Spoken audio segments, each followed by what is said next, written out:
హర్యానా మాజీ గవర్నర్ బండారు దత్తాత్రేయ నిర్వహించిన అలై బలై కార్యక్రమంలో కాంగ్రెస్ సీనియర్ నేత వి హనుమంతరావు పాల్గొన్నారు.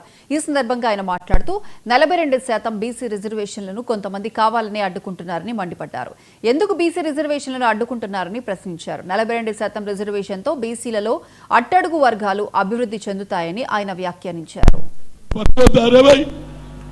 అదేవిధంగా ప్రియాకేమన్నది ఈబీసీ అంటే ఎక్స్ట్రీమ్ బ్యాక్వర్డ్ అంటే సాకలవాడు, బంగళవాడు, ఎరుకలోడు. అదేవిధంగా మా ముఖ్యమంత్రి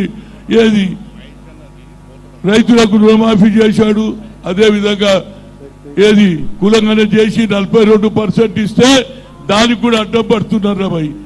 ఎందుకు రాబాయ్? మీకు కాలే 10% ఈడబ్ల్యూసీ అగ్ర కులాలు అంటే మేము మాట్లాడలే, దానికి ఎందుకు మేము బతుకొద్దా రాబాయ్? అదేవిధంగా ప్రియాకేమన్నది ఈబీసీ అంటే ఎక్స్ట్రీమ్ బ్యాక్వర్డ్ అంటే సాకలవాడు, బంగళవాడు, ఎరుకలోడు, వాళ్ళకు కూడా పైకి తేవాలంటున్నావు. అదేవిధంగా మా ముఖ్యమంత్రి